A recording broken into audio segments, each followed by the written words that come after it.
जब हम किसी देश की बड़ी आबादी के बारे में सोचते हैं तो अक्सर हमारे दिमाग में क्या आता है? एक बोझ, एक बड़ी जिम्मेदारी। लेकिन क्या यह सच है?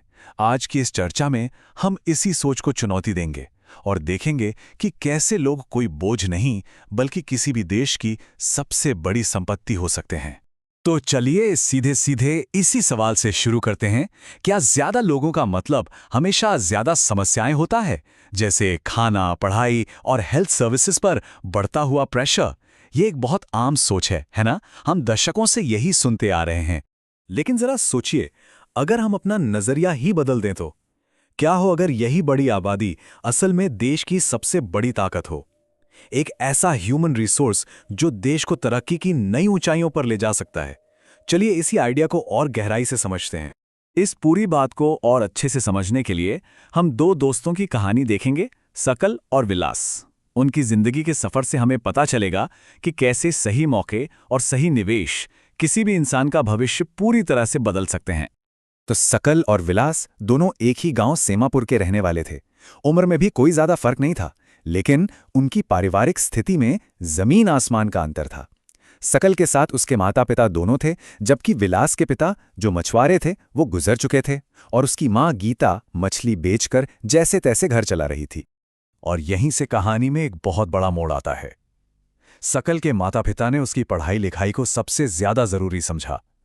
उन्होंने उसे स्कूल भेजा और जब उसकी पढ़ाई पूरी हो गई तो आगे कंप्यूटर कोर्स के लिए कर्ज लेने से भी नहीं हिचकिचाए। मतलब उन्होंने उसकी पढ़ाई को एक खर्चे की तरह नहीं बल्कि एक इन्वेस्टमेंट की तरह देखा। और इस तरह के इन्वेस्टमेंट का आखिर नतीजा क्या निकलता है? देखिए, जब किसी इंसान को अच्छी शिक्षा और अच्छी हेल्थ केयर मिलती है तो वो एक स्किल प्रोफेशनल बन जाता है। वो डॉक्टर, इंजीनियर या टीचर बनकर न सिर्फ अपने लिए अच्छा कमाता है बल्कि असल में पूरे समाज की तरक्की में हाथ बटाता है। अब दूसरी तरफ विलास की कहानी बिल्कुल उल्टी थी।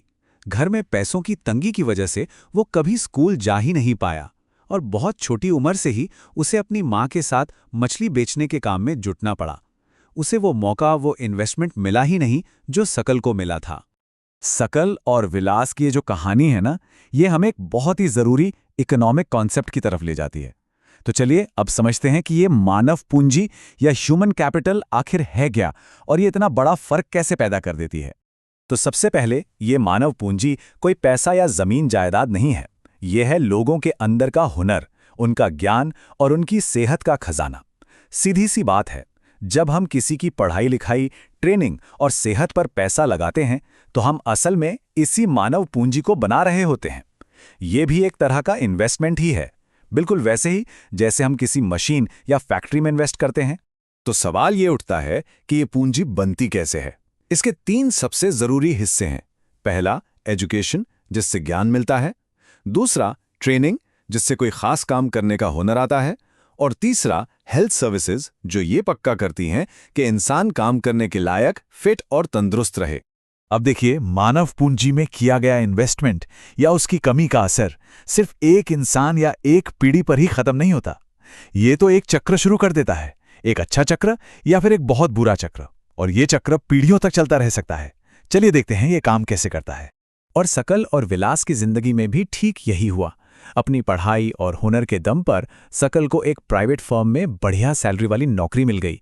वहीं दूसरी तरफ विलास अपनी मां की तरह ही कम कमाई वाले काम में फंसकर रह गया। सोचिए, एक छोटे से फैसले, एक छोटे से इन्वेस्टमेंट ने दोनों की जिंदगी की पूरी दिशा ही बदल दी। इसी को हम कहते हैं सद्गुणी चक्र, यानी वर्चुअस साइकिल। और सकल का परिवार इसका एक परफेक्ट एग्जाम्पल है। ये चक्र तब शुरू होता है जब पढ़े लिखे माँ बाप शिक्षा और सेहत की अहमियत को समझते हैं। वो अपने बच्चों की पढ़ाई और सेहत पर दिल खोलकर निवेश करते हैं। इसका नतीजा क्या होता है? उनके बच्चे भी काबिल और कामयाब बनते हैं और फिर आगे जाकर वो अपने बच्चों के लिए भी यही करते हैं। इस तरह खुशहाली और तरक्की का ये सिलसिला एक पीढ़ी से दूसरी पीढ़ी तक चलता रहता है। और इसके ठीक उलट होता है दुष्चक्र या विशियस साइकिल। विलास के केस में यही हुआ। जो माता पिता खुद पढ़े लिखे नहीं हैं और जिनके पास पैसों की कमी है, वो बेचारे अपने बच्चों की पढ़ाई और सेहत पर निवेश नहीं कर पाते। इस वजह से उनके बच्चे भी कम हुनर वाले कामों में ही फंसे रह जाते हैं।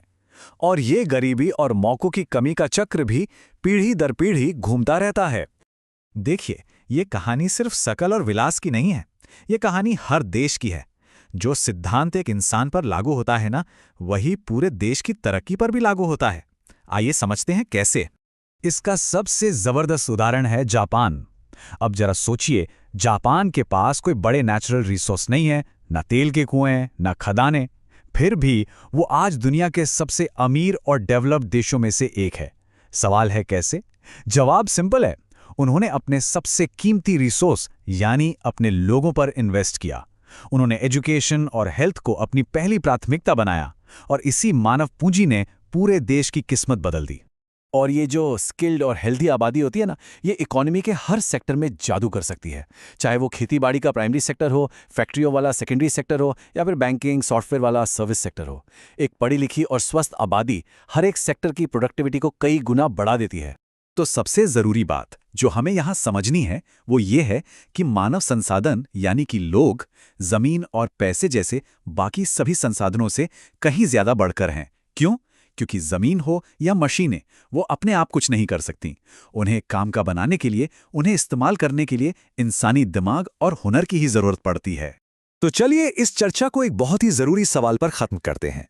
सकल और विलास की कहानी और जापान का उदाहरण देखने के बाद ये सवाल पूछना लाजमी है कि कोई भी समाज अपनी मानव पूंजी को बढ़ाने के लिए वो सबसे जरूरी एक कदम क्या उठा सकता है। इस पर सोचिएगा जरूर।